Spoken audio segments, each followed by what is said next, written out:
se encuentran? Ya estamos a puertas de comenzar, todavía hay gente que se está conectando.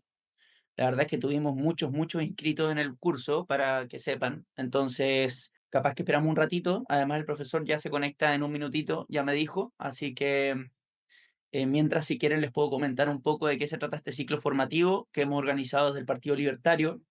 Veo muchas caras conocidas, otras no conocidas, así que qué alegría que haya una mezcla y tanta gente ahí participando. Les mando un saludo. También sé que hay gente que no está, que está conectada desde afuera de Chile, así que también un gran saludo a todos aquellos que se suman con nosotros. Este es un ciclo de charlas que organizamos con mucho cariño de parte del Partido Libertario, con la intención de hacer un curso introductorio que aborde los ejes más relevantes del libertarismo, sobre lo cual nosotros entendemos que hay mucho desconocimiento, más con el fenómeno Milei. De alguna manera muchos han sentido identificados con estas intuiciones, ¿no? Lo que buscamos es con este curso es de alguna manera darle un poco de una explicación un poco más elaborada a aquellas intuiciones que compartimos, o aquellos que simplemente sienten genuina curiosidad por saber de qué se trata esto, de qué se trata lo que está pasando en Argentina, de qué se trata el libertarismo en general. Y bueno, como saben y como espero hayan podido revisar, a cada uno de ustedes les mandamos un correo con un acceso al Drive, a un Drive, ¿ya? Y en este Drive ustedes van a encontrar carpetas que se relacionan a cada una de las sesiones que vamos a dar en este curso de 4 sesiones más una actividad final opcional para quienes son de Santiago o quienes puedan concurrir, que vamos a realizar en el Parque Intercomunal de la Reina, que en el fondo lo que queremos hacer es invitar a todos los que participen y terminen el curso y por supuesto se conozcan, por compartir. Vamos a estar vendiendo anticuchos y hacer ahí sí un acto más, una instancia más participativa y en persona. En fin, es importante que revisen esta carpeta, porque en esa carpeta yo voy agregando todos los textos y lecturas recomendadas por parte de los profesores de cada clase, de manera que ustedes puedan llegar ya con ciertas ideas previas y así puedan sacarle mayor provecho a la clase. Esto es un curso, no es un ciclo de charlas, ¿ya? Esto es importante aclararlo, lo que significa que nosotros vamos a tomar asistencia, de manera que ustedes, para poder participar de las próximas charlas, tienen que haber participado de la charla anterior. Ahora, perdón, de la clase anterior, sigo diciendo charla, perdón por la confusión. Entonces, si usted no puede participar, si va a llegar tarde no hay problema, pero si no puede participar, por favor envíenos un correo. Hay ya algunos que nos han enviado el correo, esto se lo explicamos en el correo que les enviamos, en el correo inicial. Díganos que no van a poder participar, de esta manera nosotros podemos hacer una excepción y decir, ya, él no pudo participar porque le pasó, no sé, X, y así te permitimos acceder a la próxima sesión. Y de esta manera puedes completar el curso completo. Hoy partimos con la teoría política libertaria, en donde vamos a tener un pequeño curso introductorio a lo que es la teoría política del libertarismo, con un tremendo expositor que ya presentaré en un rato. Y luego será seguido por una clase de derecho, ¿ya? Desde la teoría libertaria, es decir, cómo vemos el derecho, qué es el derecho, qué es la ley, lo justo y lo injusto, desde la óptica del libertarismo, continuado por una sesión de economía, teoría económica, que es normalmente con lo cual acá ya se está conectando el profesor. La mayoría ya está más relacionado, ¿no es cierto? Normalmente cuando uno piensa en un libertario, inmediatamente piensa en el libre mercado, pero como pueden ver, estas son 3 dimensiones que son fundamentales y que están todo el tiempo presentes en la discusión pública. Y tenemos la última sesión, que es una sesión que a mí me emociona muchísimo, que trata sobre, el nombre es metafísica libertaria, pero en realidad trata un tema que es sumamente importante y sobre el cual hay mucha confusión tanto adentro del libertarismo y para qué hablar desde afuera, que es la relación del libertarismo con la verdad, con la idea, el concepto de verdad. Acá está el Hola, profesor. hola Italo, ¿cómo estás? Profesor, qué bueno verlo. Hoy un ¿Cómo gusto estás? verlo, muchas gracias por acompañarnos. Bueno, les presento, antes de comenzar, nos encontramos con Eugenio Guerrero. Él es director del Departamento de Formación y Extensión de la Fundación para el Progreso, acá en Chile, licenciado en Periodismo por la Universidad Católica Santa Rosa de Venezuela, con una amplia experiencia en análisis político y económico en el influyente think tank Se Dice Libertad, y es autor además del libro La cultura política del fracaso, estatismo, socialdemocracia y los orígenes de la hecatombe republicana en Venezuela. Actualmente está cursando su magíster en política, filosofía y economía de la Universidad del Desarrollo. Así que le damos un tremendo aplauso virtual ya antes de comenzar. Profesor, ya le voy a dar la palabra, solamente quiero tocar unos últimos puntos para recordarle a todos los que se Sí, están conectando de este curso que hemos hecho con mucho esfuerzo desde el Partido Libertario para difundir las ideas de la libertad y que ustedes puedan sumarse a esta tan importante batalla cultural. Así que bueno, sin mayor preámbulo, ya profesor, le doy todo, yo acabo de seguir dejando entrar a la gente. Ah, y ojo, pongan mucha atención porque al final del curso vamos a hacer un pequeño examen. ¿Ya? Les vamos a mandar el link para que ustedes puedan responder unas preguntas. Así que es importante que presten atención, tomen nota porque los vamos a evaluar. Como dije, esto es un curso, no un ciclo de charlas. Adelante, profesor. Ya, perfecto. Ya voy a volver a compartir que estaba como corrigiendo por acá un error. Ya, perfecto.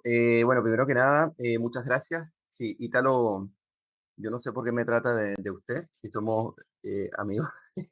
Mire, detrás de cámara, no me dice usted. Ya, estimado. Oye, muchas gracias por la oportunidad y también para mí es un gusto y un honor poder participar en el Partido Libertario, obviamente para una buena formación. Ítalo me comentó que efectivamente esto es un programa de formación, no es un ciclo de charlas, así que yo traigo formación, ¿ok? La idea es que nosotros lo que vamos a ver hoy es una idea que es bien complicada de explicar, debido a que el libertarismo tiene, muchas personas confunden lo que es el libertarismo, pero por otro lado el libertarismo a su vez tiene muchas corrientes, ¿ya? Tiene muchos pensadores en los cuales podemos estar o no de acuerdo, vamos a tratar de ver una aproximación teórico-política a la idea, ¿ok? Yo me voy a circunscribir a eso, pero no por ello no voy a entrar en aspectos históricos para que ustedes comprendan bien qué es el libertarismo, de dónde proviene, por qué nace el libertarismo y qué cosas hacen que el libertarismo tenga algunas diferencias con el liberalismo clásico que vale la pena mencionar y sobre todo por su última vertiente, que es la vertiente anarcocapitalista, si podríamos decir, ¿ya? Entonces, bueno, voy a partir, esto es una aproximación a la idea, y como esto es teoría política, y luego vamos a abordar el libertarismo, yo voy a comenzar con una especie de glosario, ¿ok? De a qué nos referimos con política, a qué nos vamos a referir con filosofía y política, cuáles son los polos en que transita la política, y después qué es el libertarismo y cómo la filosofía política, a partir de su principal referente libertario, se hace la pregunta por el deber del Estado y si este debe existir o no. Eso va a ser bien interesante y lo vamos a pasar a un contexto histórico de la terminología sobre el libertarismo, cómo es que nace lo que se llama el libertarianism, ¿ok? Y en qué se va a diferenciar luego con el liberalism en Estados Unidos, qué implicancias eso va a tener y la aparición de Murray Rothbard para establecer unas diferencias importantes, ¿ya? Luego vamos a pasar a cuáles son los principales referentes y cuál es esta deriva, primero minarquista y luego anarcocapitalista, y por qué estas familias, dentro de lo que podría ser el conglomerado de la teoría liberal clásica, comienza a decantarse por algunas opiniones, algunas más radicales que otras. Así que, bueno, vamos a tratar de disfrutar esto. Lo primero es este glosario preliminar de conceptos. Y a mí me gusta primero, incluso para un debate político, es definir qué entendemos por política o por el poder político. Porque si no, podemos entender cualquier cosa y jamás vamos a llegar ni a un acuerdo ni a un entendimiento con base en el debate. Eso lo primero es que la política podría definirse como aquella actividad de una sociedad dirigida a organizar sus diversidades. Entonces, por lo tanto, en una sociedad sin diversidad es imposible la política. Esto lo dice Michael Ocasio, lo que me parece bastante justo, porque ninguna teoría política puede aproximarse pensando que puede existir una homogeneidad del cuerpo político, porque en el momento que la asume, asimismo niega la virtud propia de la política, ¿ya? Lo segundo es que la política sería también deliberación acerca de qué y cómo han de emplearse los instrumentos que el gobierno usa para garantizar la organización de esas diversidades. Cuando me refiero a gobierno no significa Estado, ¿ya? Uno podría tener gobierno sin necesidad de tener una organización política como el Estado moderno o el Estado-nación, ¿ya? Y lo otro es que la política no es gobernar, es reflexionar acerca de lo que debe hacerse y persuadir a los que sostienen, a los que tienen la autoridad para que tomen determinadas decisiones y no otras. Estableciendo este criterio, luego pasamos un poco a ver qué Arendt dice sobre la política, y la política trata de estar juntos y los unos y los otros de los diversos. Los hombres se organizan políticamente según determinadas comunidades esenciales en un caos absoluto, a partir de un caos absoluto de las diferencias. Entonces esto es muy importante. Lo otro, luego de tener esa definición un poco más griega, recuerden que los griegos asemejan la definición de la política como una especie de arte, no lo asemejan a una especie de ciencia. Nosotros hoy en día hablamos de ciencia política, por lo cual muchos autores más antiguos podrían reírse. Hoy en día sí llamamos ciencia política y se veía como un arte de manejar los asuntos públicos y comunes. Entonces, para la antigüedad griega, esta política tiene una función. ¿Cuál era la función? Determinar la separación entre lo público y lo privado. Y para eso estaba lo político.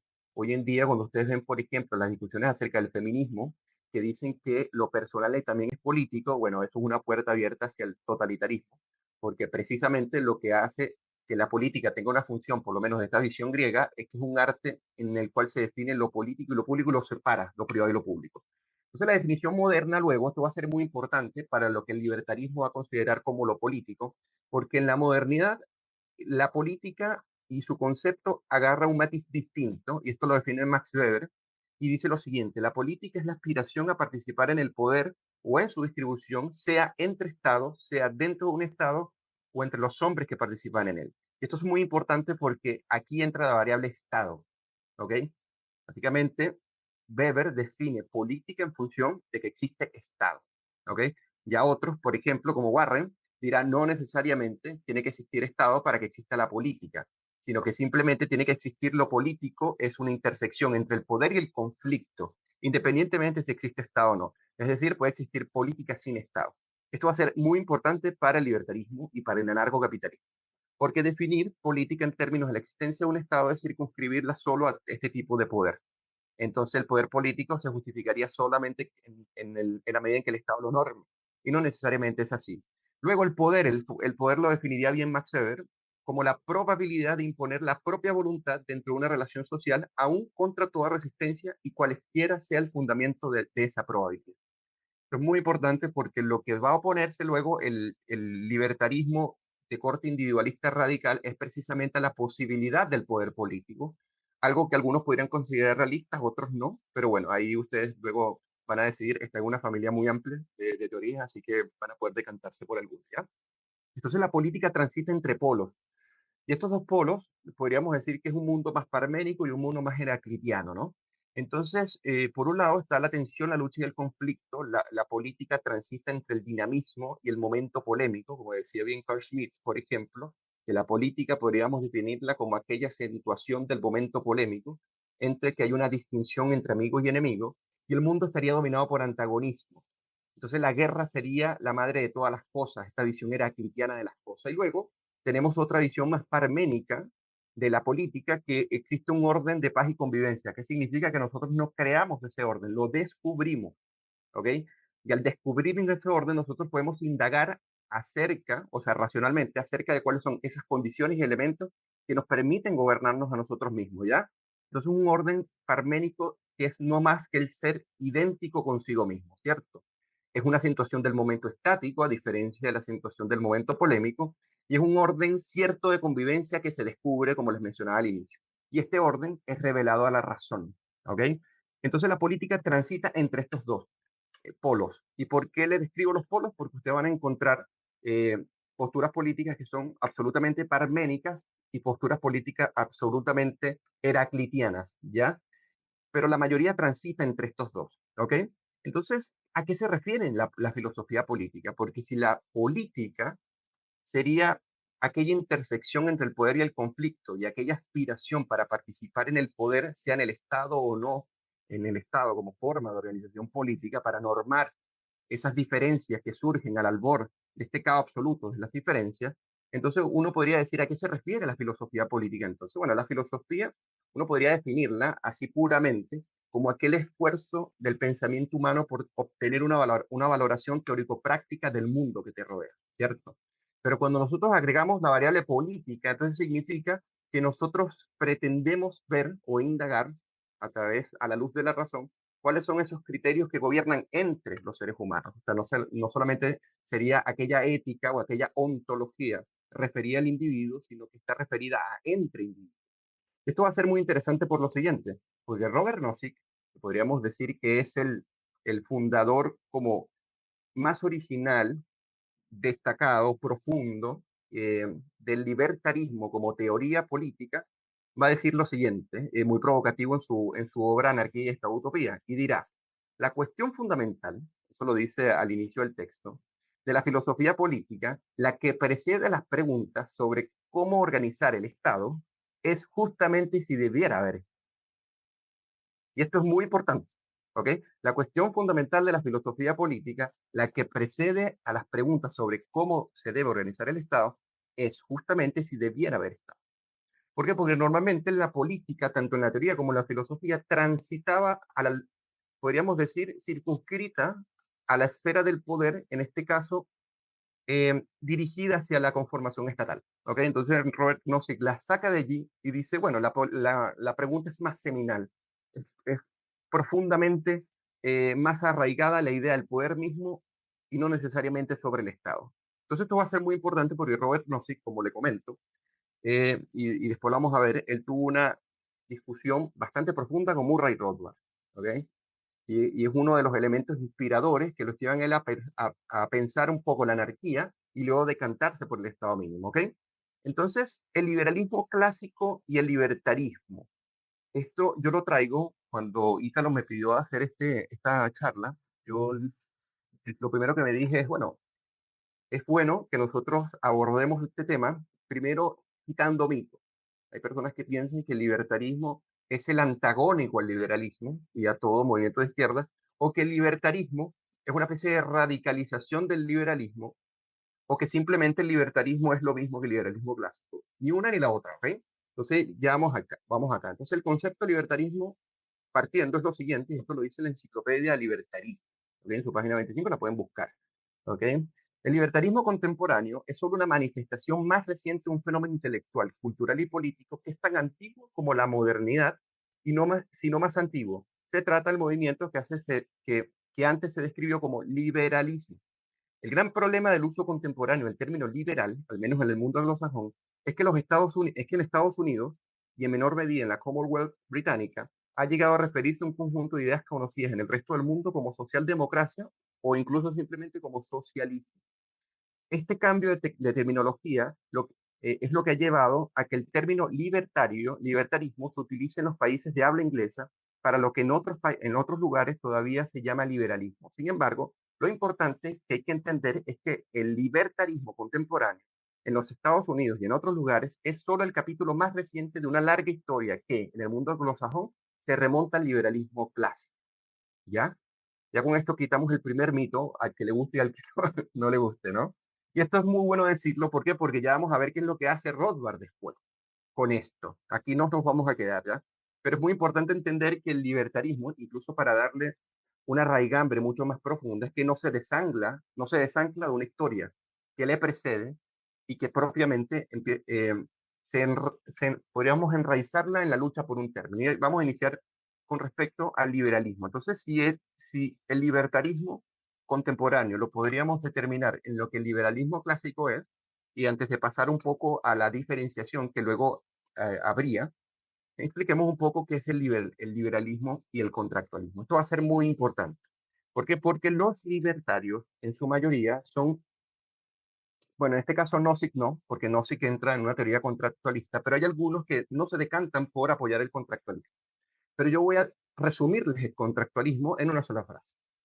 El contractualismo sería que eh, la mayor fuente moralmente admisible del poder político es el consentimiento de los gobernados. O mejor dicho, la única fuente moralmente admisible del poder político es el consentimiento de los gobernados. Entonces, sin consentimiento no hay forma de habilitar el poder de uno sobre otro. Esto obviamente cualquier libertario estaría de acuerdo, incluso cualquier anarcocapitalista estaría de acuerdo. El problema es que se dice normalmente, vulgarmente, nadie ha firmado ese contrato, ¿ya? Entonces, como nadie ha firmado ese contrato, entonces no estaríamos habilitados para realizar. Esto simplemente es una idea abstracta, el contractualismo. Lo que trata de enraizar es que los vínculos normativos entre los ciudadanos o individuos que hacen vida en una comunidad política se enraizan en el consentimiento como su única fuente moralmente admisible. Y el liberalismo toma esta idea y funda la doctrina política en esta idea. Como doctrina política, porque recuerden que una doctrina es el análisis teórico del hecho político, ¿ok? Y sin el análisis teórico del hecho político, nosotros podríamos enraizarlo en el contractualismo para definir el liberalismo. En este caso, recuérdense que John Locke, Adam Ferguson, David Hume, Adam Smith, no es que a sí mismos se llamaron liberales. Luego los teóricos políticos y filósofos políticos le dijeron liberales, precisamente porque en la libertad individual y al colocar el individuo en el centro, se podría definir y articular la tradición como liberalismo. ¿Ok? Entonces lo otro es en qué tipo de libertad creía John Locke y luego los contractualistas y los no contractualistas, ¿ya? Es que la libertad consiste en disponer y ordenar como le parezca de su persona, acciones y posesiones, toda su propiedad, dentro del marco de las leyes bajo las cuales se encuentra, no siendo sometido a la voluntad arbitraria de otro, pudiendo seguir libremente su propia voluntad. Básicamente es eso, esa es la libertad que se defiende y la libertad que defienden liberales, libertarios, incluso anarcocapitalistas, ¿ya? Luego, ¿a qué se refiere esta libertad? Nosotros podríamos decir que es la misma libertad que defendían en la antigua Grecia o en Roma. Entonces Constant, en el siglo XIX, dirá precisamente que el objetivo de los antiguos era el reparto del poder social entre todos los ciudadanos de una misma patria. Eso es lo que llamaba libertad. Pero el objetivo de los modernos, es decir, la libertad que defiende en este caso la filosofía política moderna, es la seguridad en el goce privado y llamamos libertad a las garantías concedidas por las instituciones para ese goce.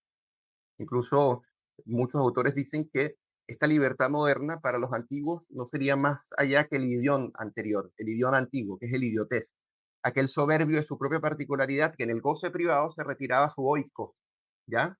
Entonces, en cambio, la libertad moderna es algo contrario a totalmente esa libertad antigua y Constant hace este descubrimiento y este descubrimiento es importante porque ese es el descubrimiento o la libertad moderna que raizada en el libertarismo se va a defender en todas sus fuentes y corrientes, ¿ya? Fíjense lo que dice John Stuart Mill, por ejemplo, que es otro de los grandes referentes para el liberalismo clásico y el libertarismo, que es que el verdadero principio de un gobierno constitucional exige que se presuma que se abusará del poder político para alcanzar los objetivos particulares de quien lo detenga. No porque siempre sea así, sino porque esa es la tendencia natural de las cosas. Y en la protección contra esto radica la utilidad específica de las instituciones libres. Este término utilidad va a ser despreciado por Rothbard y por gran parte de los libertarios, porque ven en el utilitarismo precisamente la decadencia del liberalismo clásico, ¿ya? Pero es muy importante decirlo porque el liberalismo asume, al ser una teoría realista, de que del poder político se va a abusar, aunque no siempre sea así. Porque hay una tendencia intrínseca en el mismo poder que va a tender a abusar de los demás y por ende pedir incremento de ese poder es pedir el incremento de la posibilidad del abuso, ¿ok? Y la transgresión de derechos, ¿ok? Luego Ludwig von Mises va a decir que el liberalismo es una teoría exclusivamente que se interesa por la terrenal actuación del hombre, procura en última instancia el progreso externo, el bienestar material de los humanos y directamente, desde luego, no se ocupa de sus necesidades metafísicas, espirituales internas. Esto es Ludwig von Mises también era un utilitarista, pero lo que trata de decir acá es que el liberalismo, como filosofía política o como tradición de pensamiento, no se va a interesar por las preferencias personales, las visiones de la vida que tenga cada quien, una especie de deontología ética de las personas para nada. Simplemente es una teoría científica, incluso llegará a decir, que va a radicar en una lógica de los intercambios en la libertad individual, cuál va a ser el destino que prefigura para cada uno de los seres humanos en su propia decisión, básicamente esto, ¿no? Hayek lo va a definir también como una doctrina política definida, ¿ok? Recuerden que una doctrina es el análisis teórico del hecho político, y Ludwig von Mises en otro texto va a decir que el liberalismo constituye mero ideario, pura teoría científica sobre la mecánica de la sociedad humana que procura ilustrar a la gente acerca de la conducta cívica que más a todos conviene aceptar. ¿Ok? Aquí vemos otra vez el utilitarismo en los mismos Mises, al igual que en John Stuart Mill, pero obviamente muy válido porque las definiciones de liberalismo no solamente están en los utilitaristas, sino también en los pure naturalistas, ¿ya? Como John Locke en este caso. Entonces vamos a cerrar esta parte con un concepto de liberalismo, que es una famosa definición que la dan Sandro en Cucatas, que es una idea que defienden liberales, libertarios, anarcocapitalistas, entre otros, y por eso les traje la definición que da la enciclopedia sobre el libertarianismo, porque sería básicamente lo mismo que el liberalismo clásico, pero algo que Rothbard llamará luego el liberalismo clásico libertario, ¿ya? Pero eso lo vamos a ver un poco más adelante, ¿ok? Entonces el término liberalismo se identifica con un paradigma político que responde a la diversidad humana mediante la defensa de instituciones que permitan la coexistencia de distintas creencias y modos de vida. El liberalismo acepta la pluralidad de esas creencias y modos de vida, la multiplicidad de valores religiosos y morales en el mundo moderno y promueve la tolerancia. El liberalismo se diferencia de otras filosofías políticas en que rechaza la idea de un orden social orgánico y espiritualmente unificado, dentro de la cual los intereses de los individuos se alinean en perfecta armonía con los intereses de la comunidad. Los individuos poseen fines distintos y no existe un único objetivo común que todas debamos compartir, y necesariamente estos fines individuales suelen entrar en conflicto. La cuestión a resolver desde el punto de vista liberal es la de cómo regular y no la de cómo erradicar tales conflictos. Recuerden que en la visión política más platónica, la supresión del conflicto era posible. Si suprimes el conflicto, entonces desaparece la política. Bueno, para el liberalismo no tomaría esta ingenuidad, sino que lo que tomaría es que es inerradicable los conflictos. El tema es cuáles son las instituciones que nos permiten regularlo sin que nos matemos unos a otros, básicamente. Entonces, ¿por qué le coloco esta definición? Porque van a ver luego la separación que hace una rama del libertarismo con esta idea de que no existe un orden social orgánicamente unificado ni espiritualmente unificado, ¿ok? Entonces cierro esta parte con una cita de Jefferson y ya van a ver qué fue lo que pasó en Estados Unidos, donde van a hacer el libertarismo, donde van a hacer el anarcocapitalismo y donde van a hacer el paleolibertalismo y el populismo libertario, ¿ok? Básicamente parte del abandono de esta premisa, ¿no? Que dice Jefferson en el Federalista, en el paper número 51, dice lo siguiente. ¿Pero qué es el gobierno en sí mismo, sino la más importante de las reflexiones de la naturaleza humana? Si los hombres fueran ángeles, ningún gobierno sería necesario. Si los ángeles gobernaran a los hombres, ningún control interno o externo sería necesario sobre el gobierno. En el marco de un gobierno que es administrado por hombres sobre hombres, la gran dificultad estriba en lo siguiente. Primero debemos permitir que el control del gobierno sobre los gobernados y luego obligarlo a que se controle a sí mismo. Una dependencia en que la gente sin duda, una dependencia en la gente sin duda del control primario sobre un gobierno, pero la experiencia ha enseñado a la humanidad la necesidad de precauciones auxiliares. Entonces, esta es la línea que incluso Murray Rothbard va a defender como aquel fundamento de un Estado mínimo cuasi inexistente, en donde se desconfía de ese poder político, pero a su mismo se le habilita para que norme y regule la agresión, ¿ya? Entonces, vamos a hacer la aclaración histórica rápidamente, qué fue lo que ocurrió en Estados Unidos para que la palabra del libertarianism tuviera sentido y no el liberalism, ¿ya? Ustedes en Europa, cuando dice que es un liberal o liberalism, se entiende como liberalismo clásico, pero en Estados Unidos y en algunos países anglosajones no es lo mismo. Liberalisms son los socialdemócratas, ¿ya? Eh, Intervencionistas, constructivistas, como ustedes quieran llamarlo. Entonces, aquí están Franklin Delano Roosevelt y Theodore Roosevelt, ¿ya? Y aquí es donde va a partir esta disputa. Pero antes de esto, yo quiero recordarles que a finales del siglo XIX, inicios del XX, Estados Unidos se vio imbuido en una especie de eh, fiebre por la ingeniería social. Frederick Taylor, que es el que parte con el movimiento taylorista, si podríamos decir, era un movimiento donde la ingeniería social se basaba en el scientific management, ¿no? Y el movimiento taylorista y el movimiento del Movement fueron movimientos que decían, bueno, la política ya tiene que pasar desde gobernar desde administrar las cosas, a los hombres a administrar las cosas. La razón ha desarrollado formas de administrar la realidad que hacen que ya no sea ni siquiera plausible la deliberación política debido a que ya existe un control ingenieril o forma ingenieril de movilizar los sectores políticos y de atender el problema político, ¿ok? Entonces, él habló de esto sobre una revolución mental. ¿Y qué fue lo que pasó en Estados Unidos? En Estados Unidos, después del legado del liberalismo clásico de los padres fundadores, y luego la fiebre positivista que luego se hereda del positivismo internacional, hacen que los nuevos ingenieros sociales que toman el poder o que aspiran a participar en el poder o influir en ese poder, comiencen a ver en la razón el principal dispositivo para administrar la vida de los demás a través de esta revolución mental, ¿no? Otro partidario que va a desarrollar un conjunto de ideas para que se abandone el legado libertario, que podríamos decir, de los padres fundadores, fue John Dewey. Y John Dewey fue el ícono del movimiento progresista y le llamaban a él el profeta de la educación progresista. Entonces, para John Dewey, él va a colocar de moda una idea, que es la idea de libertad positiva versus libertad negativa. ¿Qué quiere decir esto? Y acá voy a citar Dewey. Dewey va a decir, no existe la libertad en general. Si se quiere examinar cuáles son las condiciones de libertad en un momento determinado, hay que examinar lo que, lo que una persona puede y no puede hacer. La demanda de la libertad es una demanda de tener poder, ya sea poderes que no se tienen o la expansión y retención de poderes que ya se tienen. ¿Qué significa esto? Que la libertad ya no sería un problema de fines, sino un problema de medios. Si usted no está dotado de medios materiales para lograr lo que usted desea o lo que usted se propone, entonces esa libertad formal ya no tiene ningún sentido, ¿ok? Lo que tenemos que tener es una libertad sustantiva, básicamente. Entonces, en este caso, John Dewey pone en práctica lo que los padres fundadores de Estados Unidos habían dicho como libertad negativa, que significa que yo limito el poder que tienen otros sobre mí y sobre mi propiedad para yo determinar mi propio curso y proyecto de vida. Pero para Dewey, que pone en moda, de moda esta libertad, va a hacer que el movimiento de los liberals en Estados Unidos comiencen a conquistar por encima del legado liberalismo clásico bajo este término. Y aquí es donde van a llegar Theodore Roosevelt y Franklin Delano Roosevelt.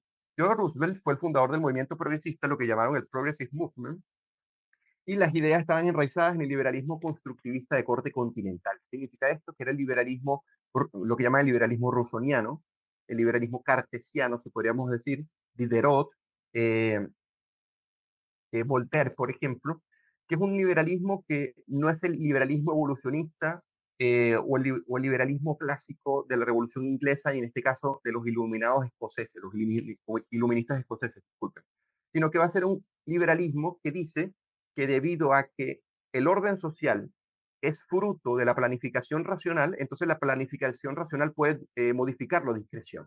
Entonces, ¿qué significa esto?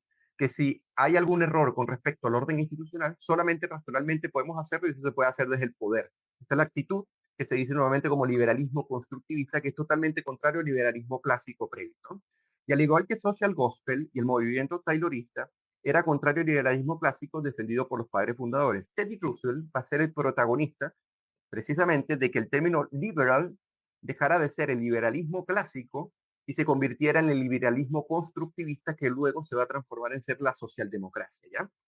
Y luego, Franklin Delano Roosevelt, que gobernó Estados Unidos del 33 al 45, luego él fundaría lo que se llama las Four Freedoms, donde la más importante va a ser la Freedom for One, básicamente estar libre de necesidades, que es la idea de John Dewey, por ejemplo, llevada directamente a su programa y anclada al New Deal, por ejemplo, que es una revolución o una dispensación. ¿Qué significa esto? Mark Lilla llama dispensación, en este caso a New Deal, como una especie de comunicación programática, cultural y política de lo que debe hacerse en función del Estado.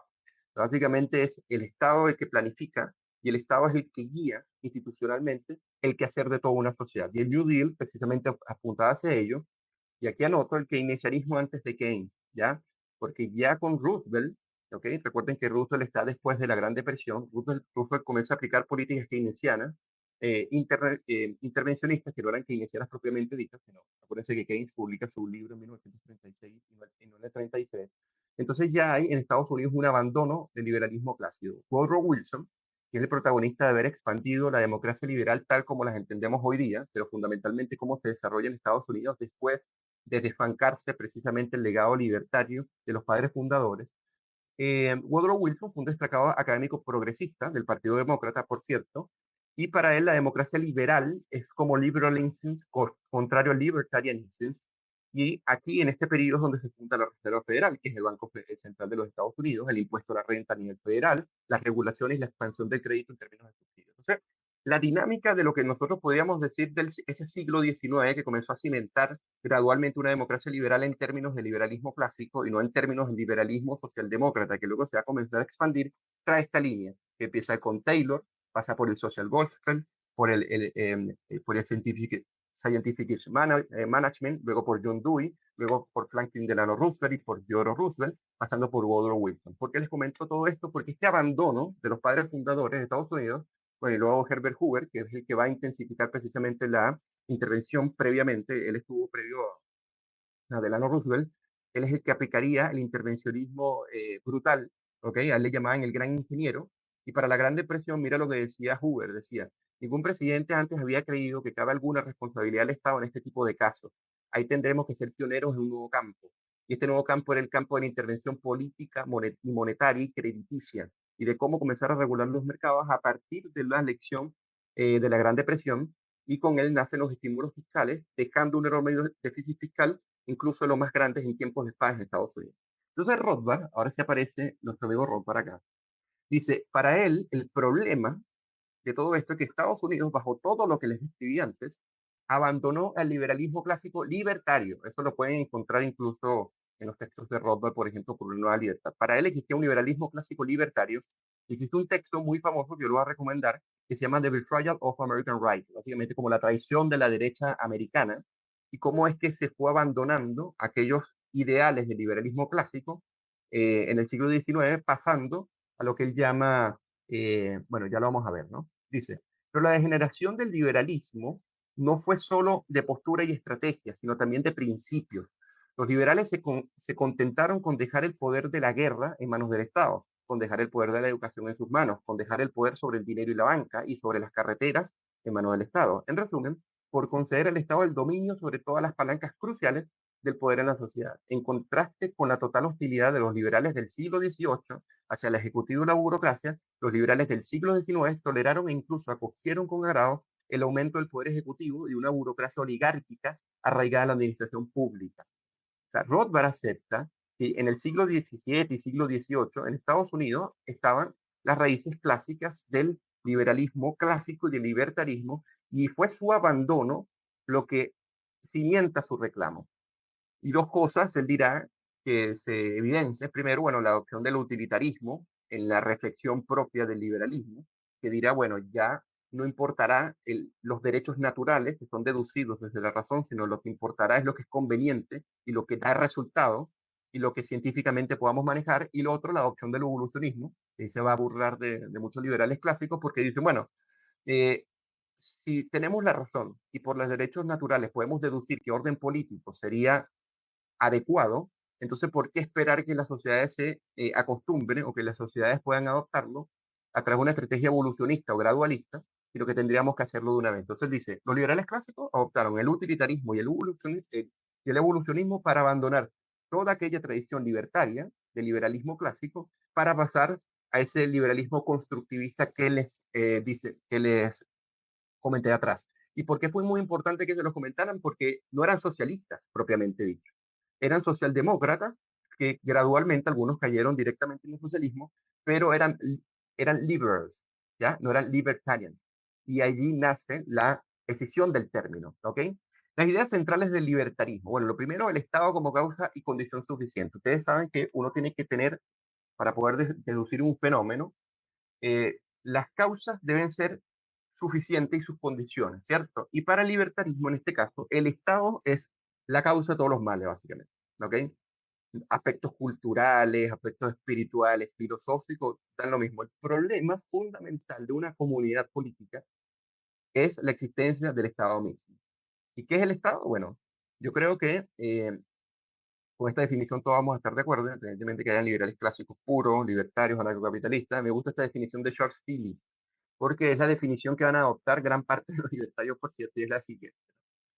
Los apologistas de determinados gobiernos y de los gobiernos en general argumentan precisamente que ofrecen protección contra la violencia local y externa. Afirman que los precios que cobran apenas cubren los costos de la protección. Llaman a quienes se quejan del precio de la protección anarquistas o subversivos o ambas cosas a la vez. Pero consideremos la definición de mafioso como alguien que crea una amenaza y luego cobra por reducirla. La provisión de protección por parte de los gobiernos, según este criterio, a menudo califica de mafioso experto. ¿Ya? De aquí es donde sale el poder político, en este caso del Estado, como una mafia organizada, ¿ok? Como el crimen organizado. Entonces, para resumir lo que dice Charles Steele, es que dice, bueno, el Estado es aquella institución que jura protegerte de aquella amenaza que él mismo crea. Eso es lo que define Charles Steele con lo que dice acá, ¿no? Entonces luego va a llegar Franz Oppenheimer, que es este famoso economista y sociólogo alemán, que él va a definir entre los medios políticos y los medios económicos. Y él dice, bueno, la sociedad se maneja en dos tipos de medios. Los medios económicos son los medios libres y voluntarios, ¿ok?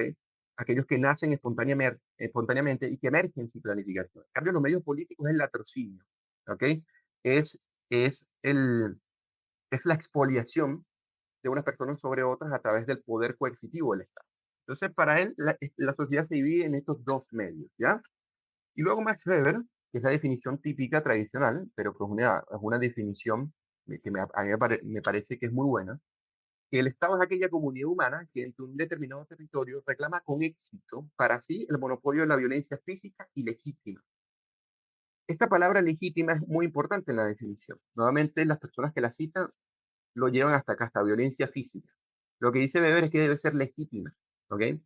Bueno, hay comunidades políticas que pueden legitimar que uno use la fuerza con respecto a otros en la medida en que esté habilitado por consentimiento, ¿ya? Pero el estado de fuerza, básicamente. Charles Tilly dirá que es una mafia organizada, no solamente él, lo dirá también Holcomb, ¿ok? Entre otros, pero es una comunidad humana que reclama para sí el monopolio de la violencia física y legítima. El Estado es violencia, es fuerza. ¿ok? Entonces, el segundo principio del libertarismo es el principio de no agresión. Entonces, este señor, que se ve que no va a agredir a nadie, es Murray Newton Rothbard, matemático, por cierto, en el que va a decir lo siguiente, eh, el axioma fundamental de la teoría libertaria es que nadie puede amenazar o cometer violencia, agredir, contra la persona o propiedad de otro hombre. La violencia solo puede emplearse contra el hombre que comete dicha violencia, es decir, solo como defensa contra la violencia agresiva de otro. En resumen, no puede emplearse violencia contra un no agresor. ¿Ya? Este es el principio fundante, antropológico, ético y jurídico del libertarismo. ¿Ya? El principio de no agresión 2, acá tenemos a Hans Hermann Hoppe, ya decir lo siguiente. Solo si todo el mundo está libre de agresión física de los demás, podríamos empezar a hablar de llegar a un acuerdo o desacuerdo sobre cualquier tema. El principio de no agresión es pues la precondición necesaria que posibilita la argumentación y el acuerdo, y que permite justificar el sentido normativo de la regla de forma argumentativa mediante el razonamiento de tipo a priorístico. ¿Y qué es lo que significa este mandarín que dice Hans Hermann Hoppe? Bueno, básicamente que el principio argumentativo, él tiene una ética, es una ética de la argumentación, dirá que la argumentación, si no es libre, si no es condicionada por la violencia, no es una argumentación de éxito. Y si existe una amenaza de la violencia que condiciona a sí mismo la argumentación, entonces no podríamos decir que hay una condición en donde maneja la libertad propiamente dicha. ¿Ok? Entonces, por ende, el principio de no agresión sería el principio fundante en el que la capacidad de actuar y de argumentar como axioma sean posibles. ¿Ok? La propiedad como elemento definitorio de los derechos y la justicia, básicamente libertario, simplifica y reduce los derechos y la justicia al derecho de propiedad. Esto va a tener unas implicancias no menores, incluso bastante graves en la definición propia del libertarismo, pero bueno, hay que hacer justicia diciendo que lo defienden. Y luego el Estado mínimo o minarquismo. Aquí está Nozick y el lado derecho Ludwig von Mises, y básicamente para resumirlo, lo podríamos definir como aquel Estado que se ocupa solamente de la defensa de los derechos de propiedad, el cumplimiento de los contratos y la defensa contra la agresión interna o externa. Eso es un Estado mínimo. ¿Ok? Luego, el libertarismo y la inclinación anarquista individualista radical. Ya con esto vamos terminando la conferencia, y yo acá lo que les voy a mostrar es cuáles son los principales autores, qué dicen estos autores, eh, si podríamos decir cuáles son las principales vertientes, ¿no? Empecemos con Lysander Spooner. ¿Y por qué les coloco esto? Porque recuerden que el libertarismo y el anarcocapitalismo, y sobre todo esta tendencia, la tendencia libertaria y el anarcocapitalismo, funda sus raíces en estos pensadores que les voy a comentar. O sea, es un fenómeno típicamente norteamericano y que luego se ha expandido. Entonces, Alexander Spooner lo hacía desde la defensa de los derechos naturales, incluso un crítico de la Constitución norteamericana. Personas como Rothbard, entre otros, van a citar precisamente a Alexander Spooner como uno de estos fervientes defensores de la libertad. Y para él la anarquía y la emergencia de la regla jurídica parecen sin coerción. El Estado es un estorbo, básicamente. Y aquí se los pongo precisamente para que lean incluso la crítica que hace a la Constitución norteamericana de Sanders Spooner, que creo que se llama algo así como eh, nosotros no consentimos esta Constitución y por ende no la obedecemos, ¿no? Luego está Benjamin Tucker, que es otro intelectual y filósofo, que hace la defensa del mutualismo. Él era un anticapitalista. Cuando me refiero a anticapitalista, recuerden que el capitalismo es una forma de organización económica donde la propiedad, el dinero, la banca existen de manera amplia, ¿ya? Entonces, para él, al estilo de Proudhon, defendía más que nada el mutualismo, ¿no? Eran estas pequeñas comunidades familiares que intercambian de manera libre e involuntaria. ¿Sabes por qué? Porque el capitalismo, diría, se corrompe oligárquicamente al poder político y por ende desencadena en una sociedad contraria a la propiedad. Entonces, por ende, pide la abolición del Estado y tiene la teoría de la propiedad basada en el uso. ¿Ok? Luego tenemos a Albert J. Nock, ¿ya? Que dirá que el Estado y la sociedad son instituciones distintas y opuestas. ¿Ok? Y el Estado es como un parásito que consume a la sociedad y su poder. Él tiene un libro muy famoso que se llama Nuestro enemigo, el Estado. ¿Ok? Y luego él dice el individuo y la resistencia versus el fenómeno de masa. Eso lo que significa es que él era una especie de pesimista y él diría algo así como, bueno, eh, solamente los individuos en sí mismos pueden resistirse al poder político del Estado, porque cuando se masifica la idea pierde total propiedad para poder defenderse. Entonces, por ende, básicamente concluye de que la reducción del poder político a través del movimiento de masas no iba a llegar a darse. ¿Ok? Murray Rothbard que es el creador del anarcocapitalismo como filosofía política. Uno podría hundir sus raíces en otros autores, pero como filosofía política, yo creo que es Murray Rothbard, el fundador, es el cofundador de la estrategia política populista libertaria o paleolibertaria. Recuerden que la estrategia política paleolibertaria en los Estados Unidos es una especie de alianza de los libertarios con los conservadores, ¿ok? Para poder ganar el poder político y, asumir, y asimismo desmembrarlo, hasta desaparecerlo. Esa era como la estrategia, ¿ok? Y para él, bueno, las funciones del Estado se dividen en dos, aquellas que se pueden privatizar y aquellas que se pueden eliminar. Y fue un amplio, eh, podríamos decir, desarrollador científico de cómo lograrlo. O sea, no solamente quedó en la crítica, lo que Murray Rothbard se dedicó precisamente a decir cómo se pueden privatizar estos medios. Yo les recomendé leer precisamente el Manifiesto Libertario porque ahí desarrolla en cierta medida esta idea. Luego tenemos a Robert Nozick, ¿okay? Que a partir de los derechos naturales defiende el Estado mínimo, es el principal crítico de la teoría de la justicia de John Rawls, y tuvo esta famosa discusión con Murray Rothbard que lo inspiró precisamente a escribir Anarquía y Estado y Utopía. Se podrá imaginar una conversación que duró como 3 4 horas con Murray Rothbard. Y luego él dice lo siguiente sobre la propiedad sobre sí mismo, ¿no? Una persona, voy a suponer, puede decidir hacerse a sí misma cosas que traspasarían los límites que rodean al espacio moral de su persona si fueran hechas por cualquier otra sin su consentimiento. El consentimiento voluntario abre la frontera para cruzar. Mi posición no paternalista sostiene que alguno puede decidir o permitir a otro hacerse a sí mismo cualquier cosa, salvo que haya adquirido la obligación ante cualquier tercero de no hacerlo o permitirlo. Entonces, esto es lo que significa que la propiedad sobre sí misma de manera extrema, precisamente se defiende en Nozick, pero no en Hoppe ni en Rothbard. Aquí tenemos a Leck Rockwell, que bueno, él va a articular la estrategia paleolibertaria en las instituciones mediadoras. Él va a decir que los conservadores o sea, va a decir, los conservadores en cierta medida tienen razón, ¿ok?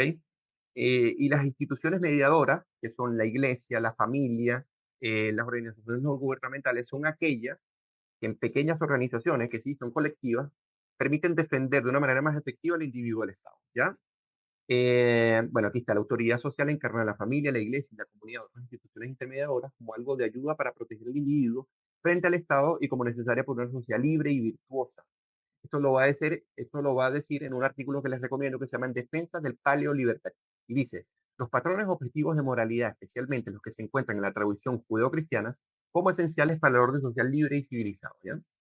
Luego, la libertad no es suficiente, como escriben los conservadores, algo que les había comentado.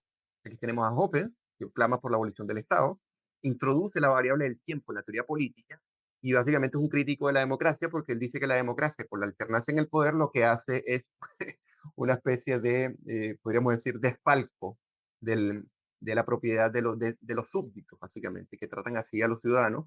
Entonces dice, bueno, la monarquía, como el mal menor, aunque sea en variable tiempo, permite que la propiedad de las personas sea mejor conservada, ¿ya?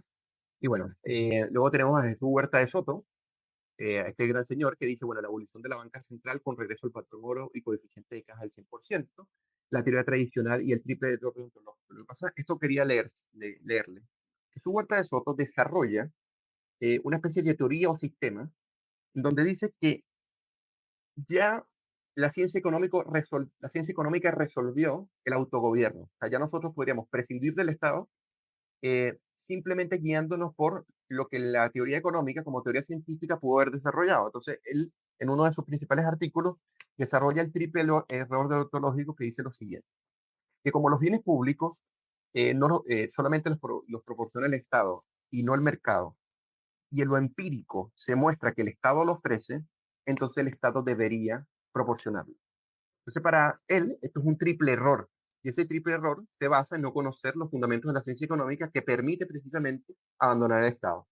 Y lo otro que genera una definición amplia de socialismo, que es una definición no es contraria, pero es distinta a lo que define la teoría política, y la define como una especie de agresión institucional hacia la propiedad privada y por ende el socialismo estaría desde las corrientes socialdemócratas hasta las menos intervencionistas. Y por último, es defensor del nacionalismo libertario, y esto después de eso podríamos hablar. Luego está el doctor Alberto Venegas Lin, en su artículo sobre hacia el autogobierno, que se los recomiendo, la cita es muy larga y no se las voy a leer porque ya tengo que ir cerrando.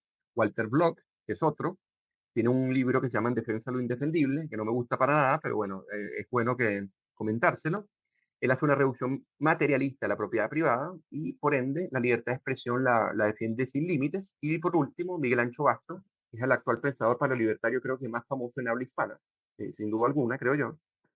Para él, el papel de la religión y la Edad Media en la configuración cultural de la libertad es un elemento importante, hace una defensa de ello, es defensor de la contribución de los escolásticos españoles del siglo de oro a tanto a la moral como a la ética como a la ciencia económica.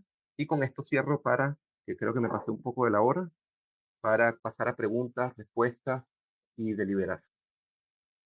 Ítalo, me Perfecto, pasé. muchas gracias. No, no, no hay problema, no hay apuro. Si pusimos de 1 hora a 1 hora y media podía durar el curso, así Ah, que ya, estamos perfecto. perfectos. Bueno, vamos a hacer una pequeña, porque tengo que pasar también a enviarles el link al cual necesito que ingresen para tomar asistencia y para que respondan las preguntas relacionadas a la clase que acaba de dar el profesor Eugenio Guerrero.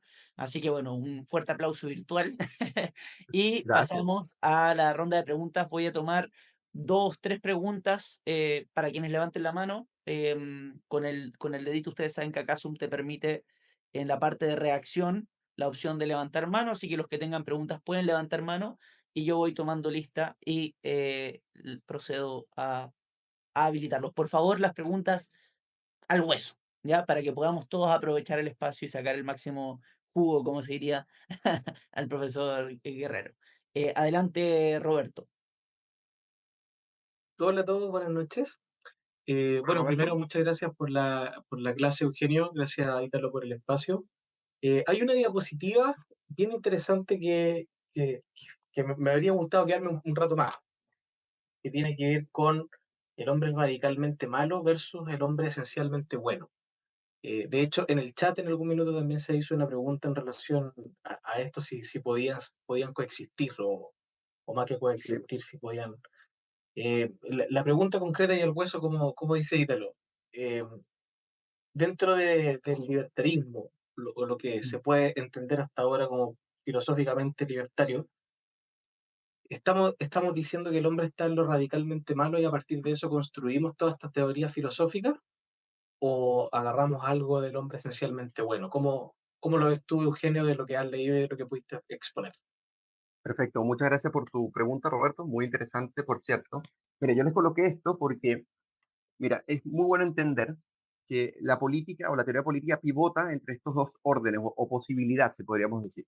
Lo que pasa es que el liberalismo clásico, algunos caen en que unos pueden caer en que el hombre es esencialmente bueno y hay otros que es radicalmente malo y por eso necesita las instituciones coactivas que lo limiten, ¿ya?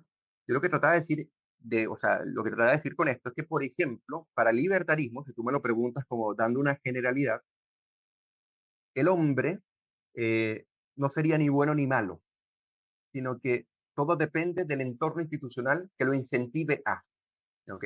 Para ser como lo más riguroso posible. Entonces, por ejemplo, decir que el hombre tiene una naturaleza racional, pero si el hombre se enfrenta en cierta medida a un conjunto institucional donde el poder puede pervertirlo, obviamente va a intentar instrumentalizar a los otros. Pero, por ejemplo, John Locke, voy a poner un ejemplo muy fácil. John Locke, y esto lo hace Nozick, por cierto, para desarrollar la teoría libertaria, recuerden que John Locke definía el estado natural no como se definía en Hobbes, ¿ok? Que era una guerra de todos contra todos, ¿ok? Sino que él lo definía como un estado de perfecta libertad natural. Y es lo que dirá que pasamos de un estado a otro porque los seres humanos, escúchalo verá y lo dice literalmente, no somos tan ecuánimes para ser jueces de nuestras propias causas y por ende se habilita el poder del juez, ¿ya? Entonces, ¿qué es lo que nos podría decir acá Locke? Que para él el hombre no necesariamente es bueno, el hombre puede obrar con maldad y por ende debería existir un orden que él habilite por consentimiento para que dirima estos problemas que surgen entre unos y otros, ¿ya? Entonces, eso es lo que yo me refería. Pero la mayoría de las teorías libertarias, a mi parecer, tratan de dar una naturaleza desde el naturalismo, donde el hombre, con cierto orden institucional, puede hacer lo mejor para sus prójimos. Y en cierta medida yo creo que se decanta más por el hombre bueno que por el hombre malo. Muchas gracias, Luego tenemos, profesor. Ahora viene Matías Caicedo lo habilitó y después viene Victoria. Hola, muy buenas noches. Bueno, más que nada mi pregunta va dirigida respecto a si, por ejemplo, literatura respecto a la ley policéntrica o el derecho policéntrico, como lo que plantea Elinor Ostrom, podría ser compatible o ir en línea con la idea narcocapitalista, o igual se desvía un poco de esa vertiente. Totalmente. Incluso Ostrom, me parece que Ostrom tiene la idea, para que todos los que estén acá no conozcan a la premio Nobel 2004, creo que fue, Elinor Ostrom, ella defendía una idea que se llama la propiedad de los comunes, que es una especie de propiedad privada comunal, ¿ok? Ella lo que investiga de estas formas de organización, que son unas formas de organización que, por cierto, resguardan los recursos naturales mejor que el peor propietario de todo, que es el Estado, ¿ya? Entonces ella lo que dice es que esta forma policéntrica de dirimir los conflictos internos y de determinar sus leyes para la gobernanza, se hace mejor, incluso dirá uno de sus principales papers, mejor que cuando el Estado intenta intervenir porque termina empeorándolo. Y esto ella en cierta medida lo demuestra empíricamente. Tú me preguntas si coincide con una forma, ya sea de mutualismo o libertarismo, o una sociedad sin Estado, totalmente. Incluso una de las virtudes que demuestra la propiedad de los comunes es que precisamente en ausencia de un poder coercitivo externo a la propia comunidad, ojo, existe un poder coercitivo, pero no es externo a la propia comunidad, podría funcionar. Porque en toda comunidad política puede existir autoridad y gobierno, pero no necesariamente el Estado. Y yo creo que la mayoría de los libertarios lo que se decantan es por despreciar a la forma de organización política que hoy en día llamamos. Muchas Pero sí, gracias, profesor. Gracias, Matías, por tu pregunta. Ahora la última pregunta de Victoria. Activar ahora. Hola, profesor. Hubo una duda que me quedó con respecto al contractualismo. Ya, ya. aquí anoté mi duda. Eh, ¿No será el contrato entre el individuo y el político la constitución? Asimismo, la segunda pregunta sería, ¿una constitución mientras más escueta sea, más libertades da? Ya, perfecto. Muy buena, muy interesante tu pregunta, Victoria. Y mira, el contractualismo, pasa que el contractualismo lo que hace, o sea, la constitución es la máxima referencia al contractualismo. Básicamente, ya cuando tienes una constitución, tú tienes una especie de acuerdo general sobre un conjunto de normas, por eso que hablaba sobre los vínculos normativos. Básicamente, en el consentimiento de los gobernados descansan o estriban los vínculos normativos, ¿ok? Entonces, ¿qué pasa? Cuando hay un consentimiento sobre quién sanciona, cómo sanciona y cuál es el alcance de esa sanción, está normado en la Constitución. Yo les mandé un artículo que se llama Las raíces del libertarismo, que lo escribió David Boas, y él lo que hace es historiar desde la antigüedad, pasando por las bulas doradas, llegando hasta la Carta Magna, hasta la Constitución de Estados Unidos, precisamente Victoria, cómo el ser humano, en su esfuerzo de limitar el poder político sobre la vida de las personas, llegan a esta especie de pacto. La gran crítica que se le hace a esta visión como pactista es que las personas dicen, bueno, cuando yo firmé este contrato. Y al final de cuentas, lo que hace Locke en este libro que se llama El Segundo Tratado del Gobierno Civil es decir, bueno, las personas lo hacen de manera explícita o de manera tácita. ¿Qué significa esto? Que en el momento que tú asumes o en el momento que tú libremente consientes participar en una comunidad política, no hace falta que de manera explícita firmes el contrato. ¿Ok? Entonces, con esto creo que te respondo, pero sí, efectivamente, el contractualismo es como una especie de herramienta poderosa que se usa para poder definir un poco cuál es el papel del consentimiento a la hora de definir el orden político. Eso sería. Y lo otro era el tamaño de la constitución, sí. Bueno, el tema es que, mira, para mí no hay una correlación entre el número de regulaciones y el, y lo, y podríamos decir, y lo malo que puede ser un Estado. ¿Por qué? Porque tú, por ejemplo, en Suiza, que es una constitución bastante pequeña, si podríamos decir, pues tienes muchas regulaciones en los cantones, pero son regulaciones que regulan al poder político mismo, ¿ya? Tú puedes tener un país con dos leyes, como en Cuba, que puedes tener pocas leyes y decir, bueno, que todas las decisiones las asume el supremo poder del partido, que a su vez es el que asume el ejecutivo, y ya tienes una sola ley para dominarlos a todos. Entonces lo que pasa es que las regulaciones terminan normando el poder político para que no se abuse de él y para evitar lo que se llama en teoría política la discrecionalidad. Pero yo estoy de acuerdo contigo, si tú tienes una constitución mínima, pero con regulaciones propias del poder político, en los subsistemas, tú puedes tener un buen orden político, como el caso suizo, que es una buena referencia, el caso irlandés quizás también sería una buena referencia, y lo que fue el caso constitucional norteamericano en el siglo XVIII y XIX también es una buena referencia. Ya, estimado, bueno, me despido y bueno, ahí nos vamos a seguir viendo por ahí en el partido. Así que gracias a todos los que asistieron, permanezcan en este tremendo curso con tremendos profesores. Por ahí viene la próxima con los Alfonsos, que es sobre el derecho Teoría del derecho. y libertad de teoría del derecho. Y luego viene Vigor, no, viene Axel, ¿cierto? Ya. Sí, ahí, Ya, ahí lo voy a repasar. viene Víctor Espinosa, claro. Víctor Ya, Espinosa. bueno, que estén muy bien y que tengan feliz noche. Y bueno, ahí seguimos en contacto. Gracias, Ítalo, y gracias a todos. Muchas gracias, profesor. Bueno.